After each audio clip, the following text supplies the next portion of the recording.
ಕಾಶ್ಮೀರದಲ್ಲಿ ಓದೋಕಂತಾನೆ ಹೋಗಿದ್ರು ಕನ್ನಡದ ವಿದ್ಯಾರ್ಥಿಗಳು ಕೃಷಿ ವಿಶ್ವವಿದ್ಯಾಲಯದಲ್ಲಿ.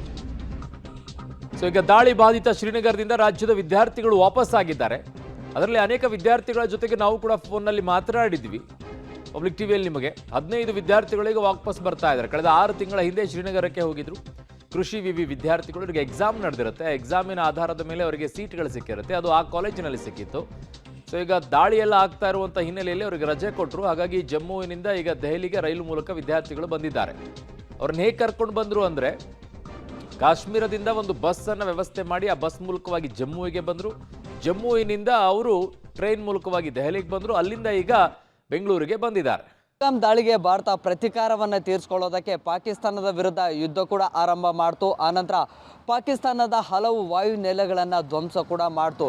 ಯುದ್ಧದ ಸನ್ನಿವೇಶ ಜೊತೆಗೆ ಯುದ್ಧದ ಆ ಪರಿಸ್ಥಿತಿ ಉದ್ವಿಗ್ನ ಆಗ್ತಾ ಇದ್ದ ಹಾಗೆ ಕಾಶ್ಮೀರದಲ್ಲಿದ್ದಂತಹ ನಾಗರಿಕರಿಗೂ ಕೂಡ ಒಂದು ರೀತಿಯಲ್ಲಿ ಆತಂಕ ಕೂಡ ಶುರುವಾಗಿತ್ತು. ನಿರಂತರವಾಗಿ ಪಾಕಿಸ್ತಾನದಿಂದ ಕಾಶ್ಮೀರವನ್ನು ಟಾರ್ಗೆಟ್ ಮಾಡಿಕೊಂಡು ಅಲ್ಲಿ ಡ್ರೋನ್ ಮತ್ತು ಮಿಸೈಲ್ಗಳ ಅಟ್ಯಾಕ್ ಕೂಡ ಆಯಿತು. ಈ ಸಂದರ್ಭದಲ್ಲಿ ಕಾಶ್ಮೀರದ ಅಗ್ರಿಕಲ್ಚರ್ ಯೂನಿವರ್ಸಿಟಿಯಲ್ಲಿ ನಮ್ಮ ಕರ್ನಾಟಕದ ವಿದ್ಯಾರ್ಥಿಗಳು ಅಲ್ಲಿ ವ್ಯಾಸಂಗ ಮಾಡ್ತಾಯಿದ್ರು. ಅಲ್ಲಿ ಏನೆಲ್ಲ ಬೆಳವಣಿಗೆಗಳು ಆಗ್ತಾಯಿತ್ತು, ಶೆಲ್ ಅಟ್ಯಾಕ್ ಆಗಿರ್ಬೋದು, ಜೊತೆಗೆ ಈ ಒಂದು ಡ್ರೋನ್ ಅಟ್ಯಾಕ್, ಅದೆಲ್ಲವನ್ನು ಕೂಡ ಕಣ್ಣಾರೆ ಕಂಡಿದ್ದಾರೆ. ಸುರಕ್ಷಿತವಾಗಿ ಇದೀಗ ಬೆಂಗಳೂರಿಗೂ ಕೂಡ ಬಂದಿದ್ದಾರೆ. ನೇರವಾಗಿ ಅವ್ರನ್ನ ಮಾತನಾಡಿಸ್ತಾ ಹೋಗ್ತೇನೆ. ಹೇಗಿತ್ತು ನಿಮ್ಮ ಎಕ್ಸ್ಪೀರಿಯನ್ಸ್? ಸರ್, ಆಪ್ರೇಷನ್ ಸಿಂಧೂರ ಆದಮೇಲಿಂದ ಭಾಳ ಭಯ ಆಗಿತ್ತು ಸರ್ ಅಲ್ಲಿ ನಾವು ಇರೋ ಪ್ಲೇಸ್ದಾಗ.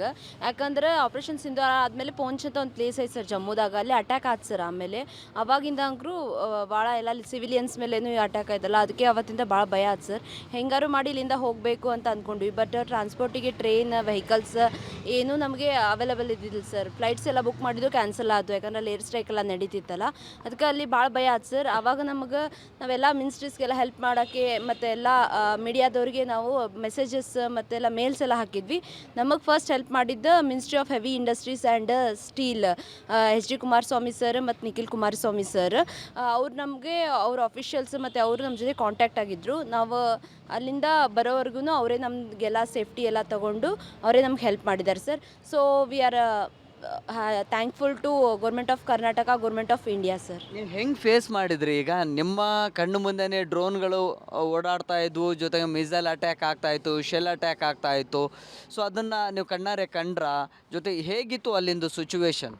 ಸರ್, ಭಯ ಆಗುತ್ತೆ ಸರ್ ಅದೆಲ್ಲ ನೋಡಿದಾಗ. ನಮಗೆ ಹೊಸ ಎಕ್ಸ್ಪೀರಿಯನ್ಸ್ ಅದು. ಏನು ಹೇಳ್ತೀರಿ? ಅದನ್ನೇ ಅಲ್ಲಿಂದ ನೋಡಿರೋದವ್ರಿಗೆ ಗೊತ್ತು ಅಲ್ಲಿ ಇನ್ನ ಪರಿಸ್ಥಿತಿಗಳು. ಎಲ್ಲರೂ ನೋಡಿದ ಕಣ್ಣಿದ್ಕೆ ಅದಕ್ಕೆ ಅಲ್ಲಿರಬಾರ್ದು ಅಂತ ಡಿಸೈಡ್ ಮಾಡಿ ನಾವೆಲ್ಲ ಈ ಕಡೆಗೆ ಹೊಲ್ಟು ಬಂದಿದ್ದು.